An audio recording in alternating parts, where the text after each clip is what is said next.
గుర్రయ్య కూడా గుర్రయ్య కార్యక్రమం మొదలు పెట్టవలసిందిగా కోరుతున్నాం. అదేవిధంగా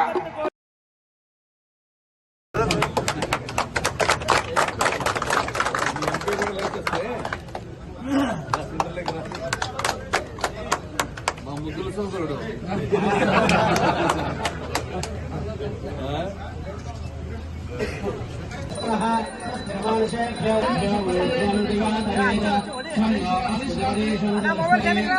శ్రీ మానే దేవతల పగాని కూడా సభను అలంకరించవలసిందిగా కోరుతున్నాం.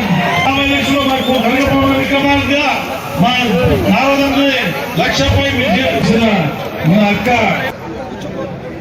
మన పెద్దలు మా నాన్నగారిని ఎప్పుడు అన్నయ్య అన్నయ్య అనేవారు ఎవరు చెప్పండి? మోహన్ రెడ్డి గారు. మోహన్ రెడ్డి గారు అన్నయ్య రామచంద్ర రెడ్డన్నా అని ఎప్పుడు పలికే పెద్దలు మా చిన్నాన్న ఆనంద్ రెడ్డి గారు అన్నదమ్మల్లా ఉండేవారు. ఆ రోజే నా జాతకం చెప్పారు మా చిన్నాన్న బీవీ మోహన్ రెడ్డి గారు. తెలుసా మీకు? ఒక రోజు 2 లేకులు గెస్ట్ హౌస్ లో ఉన్నాము హైదరాబాద్ లో. అప్పుడు నా వయసు అంతా ఒక 10-15 సంవత్సరాలు. మా అమ్మ అంటుంటుంది అనమాట, మోహన్ రెడ్డి అన్న ఎప్పుడు చెప్పారు అన్న నీ రాజకీయ వర్షాలు నీ కూతురు సవితమ్మేనన్నా, ఆ పాప జాతకం చూస్తావా ఉంటానా అని అప్పుడే చెప్పారు మా చిన్నాన్న మోహన్ రెడ్డి గారు. మరి ఈ రోజు వాళ్ళిద్దరూ అన్నదమ్ములు అక్కడ మంత్రులుగా పనిచేశారు. మరి ఈ రోజు మా సోదరుడు నేను ఇక్కడ ఎమ్మెల్యేలుగా ఇద్దరం పనిచేశారు. 1982లో అన్న నందమూరి తారక రామారావు గారు యుగ పురుషులు తెలుగుదేశం పార్టీ పెట్టి అదిగో వాల్మీకులు, అదిగో యాదవులు, అదిగో కుటుంబులు, ఇదిగో బడుగు బడిగిన వర్గాలు ఉన్నారు. అందరినీ మనం సామాజికంగా, ఆర్థికంగా, విద్యాపరంగా, రైతు పరంగా అందరినీ మనం అభివృద్ధి బాటలో తీసుకెళ్లాలని ఆ రోజు పెట్టిన నాటే ఈ రోజు తెలియజేస్తున్నాం. ఈ రోజు మనం ఇంతమంది వేదిక మీద పంచుకున్నామంటే ఆ ఘనత అన్న నందమూరి తారక రామారావు గారు అన్న విషయాన్ని కూడా మీకు తెలియజేస్తున్నాం.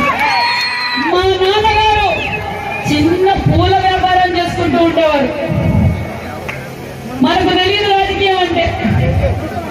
ఏందబ్బా అంటే రామారావు గారు పిలుస్తున్నారని చెప్పి ఒక పెద్ద ఆయన వచ్చి పిలిస్తే ఏమో అనుకున్నారు.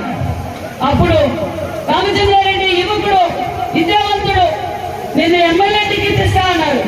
ఎమ్మెల్యే టికెట్ ఇచ్చారు. రామచంద్రారెడ్డి గారు గెలిచిపోయారు. అంతేలే అనుకున్నారు.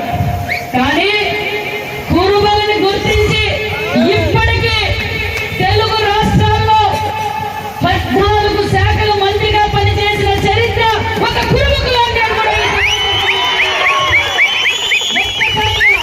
ఒకేసారి అంటే మంత్రి 4 సంవత్సరాలు ఉంటే 4 సంవత్సరాలు 14 శాఖలకు పనిచేసిన ఏకైక మంత్రి ఎవరంటే మీ కురుబ రామచంద్రారెడ్డి గారు.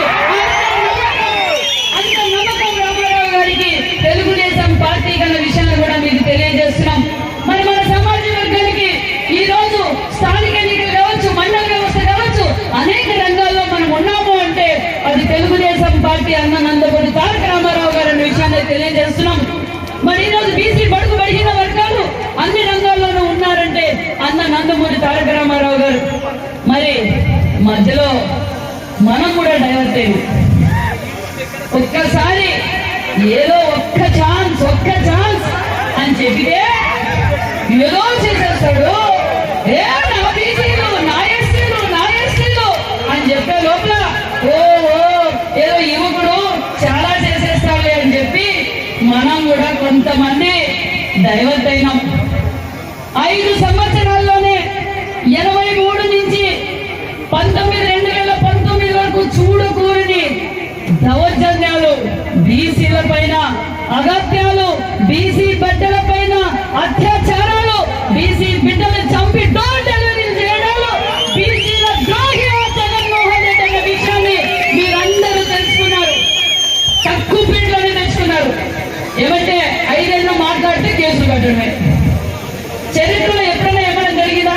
ఈ 5 సంవత్సరాలు ఎలా ఉన్నారంటే చాకరీ చేస్తే సంగతి ఇస్తారు, పాదాలు వదిలితే బాగుందంటారు, ఎదురు తిరిగితే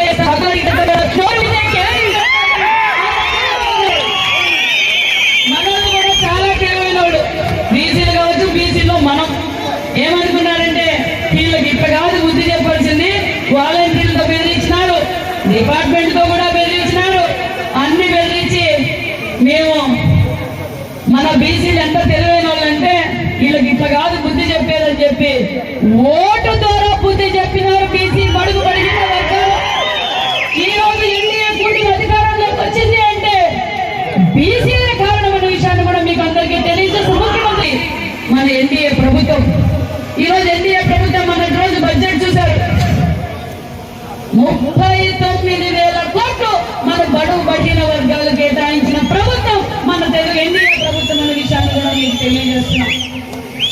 మరి ఈ రోజు నేను నా కుటుంబ కులస్తులు బడుగు బడిగిన వర్గాలకు నేను తెలియజేసేది ఒకటే, మంచి ప్రభుత్వం మనకు వచ్చింది. మనం చేయాల్సింది కూడా అన్నా, మేము చాలా సావుకారులు, మీకు తెలుసుకోలేదు, మనం చాలా సావుకారులు, ముందు నుంచే సావుకారులే. ఏమంటే మనము కూడుబెట్టి ఒకరు కొట్టికి ఇస్తామే తప్ప మన పిల్లలు చదివించుకోలేదు. ఏం చేశారంటే నెలల కొద్ది వానలుగా ఎండలుగా మొత్తలుగా పాములుగా గొర్రెలు కాసుకుంటూ పోతారు.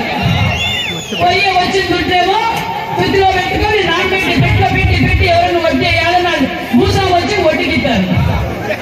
అప్పుడు జరిగింది అలాగా. కానీ ఇప్పుడు మన ఐక్యతని దెబ్బతీసే విధంగా గతంలో మీకు తెలుసు, ఆఖరికి ప్రాంతాల మధ్యలో రాజకీయం చేశారు, కులాల మధ్యలో రాజకీయం చేశారు. అదే రకంగా తప్పుడు రాజకీయాలు, బెదిరింపు ధోరణితో అణగదొక్కే విధంగా రాజకీయాలు చేసిన పరిస్థితుల నుంచి రాష్ట్ర ప్రజలందరూ మేలుకొని ఈరోజు మళ్లీ కూటమి ప్రభుత్వాన్ని ఆశీర్వదించారు. ఆడోలకి వీరపడోలకి తేడా ఏమి? కొంచెం ఆగండి, ఎర్రకోట దగ్గర మీకు చూపిస్తా వీరపడోలు ఎట్లుంటుందో అని. ఆ రోజు మన వీరపడోలు వాయిద్యాలు లోకేష్ బాబు గారు వినిపిస్తే గొర్రెలు మొత్తం ఒక సర్కిల్లో రౌండ్ గా ఒక్క గీత కూడా దాటకుండా తిరుగుతా ఉంటే ఆశ్చర్యపోయి చూసాం అందరం మేము.